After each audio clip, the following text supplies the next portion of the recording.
Okay, so firstly I'm going to say this is going to be a rant video because after a while, after having so many questions about certain things, I do get a little bit annoyed and feel like I should address these things, and it's basically things that bug me, what people do when they have maybe lizards in general or specifically leopard geckos.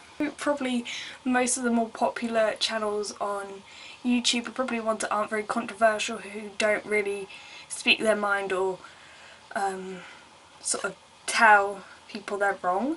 And I'm not necessarily telling lots of people they're wrong, but these are situations that I actually get asked a lot about, which concerns me, because when you get a reptile, do your research so much, okay? Because to just get a reptile and then a few weeks into having a reptile and go, something's not right, and turns out you've had the enclosure wrong, you've been just living conditions, not the right food and so on. After a couple of weeks of having it, you kind of think, for me, I kind of think, how much research did you actually do? First big thing that I get asked a lot is about putting two leopard geckos together. Firstly, make sure they're both female, and this can be difficult if you get them young, because it does sometimes take a while to exactly see if they're male or female. I did a video really early on in my channel about putting two leopard geckos together, and someone actually commented recently saying, well, I asked a professional and they said you could put them together. Now, what I assume they mean when they say professional is someone in a pet shop, because if it was a breeder, they would have said breeder. I've had leopard geckos 8 years now.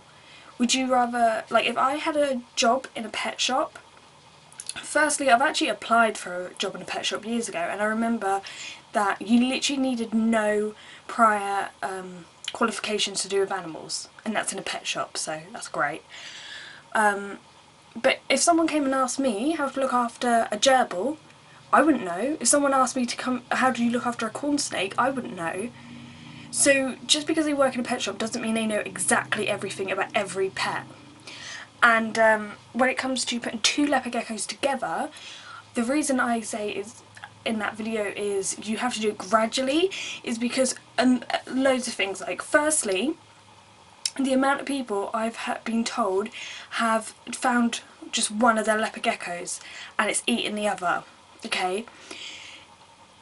Under no circumstances at all do you put in the same cage a small leopard gecko and a big leopard gecko.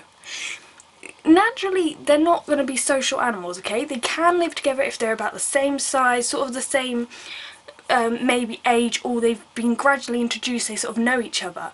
But they're not social animals that need that sort of like connection with each other. And if you go and have, say, an adult sized one, and then you go and get a baby and you think, you know, it's cheaper just to put in with that one, not buy another tank and everything, then guess what? It's going to get eaten. And I know this sounds harsh, but for me, I love leopard geckos, and I hate to see people go and get one and not do any research, and they actually just put their lives basically in danger because their other gecko's just eating it. And I know I was recently asked this, and it's not just directed to you, because I get asked this a lot. Don't use a light bulb, don't use sand, don't use wood chippings. Just, oh, I get asked this so much. So you know what, if you want a healthy gecko and you get a natural light in the room, like if you have a gecko and your reptile room, whatever, is based in like a basement, you get no natural light, of course you'll need some sort of light that doesn't emit heat, but that can let them regulate between day and night. But if you have natural light, don't go putting a light bulb in there. It's just, and the selfish thing is when people do the coloured light at night so they can see their leopard gecko. Now, I'm not joking, but if you put a light on in your room, your gecko's not going to suddenly freeze and pretend it's asleep. It's going to carry on going about its day or its night like normal. So it's a bit selfish to say, well, I want a coloured light so I can see my gecko at night. So you'll put your gecko in danger just purely because you want to see it.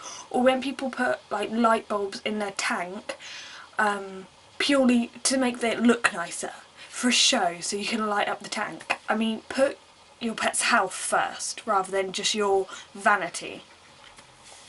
Another thing that irritates me is overfeeding or not feeding the correct food. not handling them correctly, because I get a lot of people say I can't tame my gecko, they just don't want to be handled, and sometimes it's kind of like, have you just not handled your gecko correctly? I hate when people put lizards around other animals. There was this one video I saw, and this was with crested geckos, and the cat went right up to them all, this whole load of them, sniffed them, and everyone was like, oh my god, you're so cruel and all this. And I swear later on in a video a few months later, one of them had lost their tail, and they go, yeah, they got out and a cat got it. When I have my leopard geckos out, there may be a cat in the room, but not once do I ever leave my lizard in the same room as my cat on its own. I never even let the cat like sit next to me if I have a lizard, because I know that very quickly she could just go whoop. And it's also, sometimes it's like people just want a viral video or something that just allows their like, look at my lizard and my like cat, the lizard's walking on its back and stuff like that. Like, you're putting your, once again, you're putting your pet's life in danger, and I just do not understand that. And finally, when people put their geckos outside or on a lead, I'm not necessarily, I don't know how good or bad the leads are for their spine, but I've never put my leopard gecko on a lead, and I never put them outside, because you really don't know what like parasites, diseases and stuff like that they could pick up, and it's just not the right environment for them, and I just would never do it. And I get asked about doing that a lot and just don't. So this has been my rant.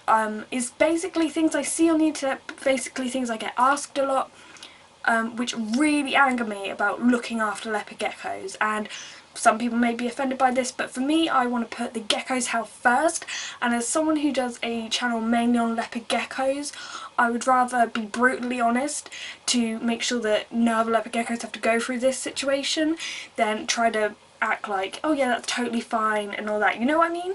And for me, it's very hard to be quiet about situations that I'm angry about like this. So yeah, it's not the best edited video, it's not the visually more fun, but I hopefully this information has been helpful and it prevents more leopard gecko deaths or illnesses in the future.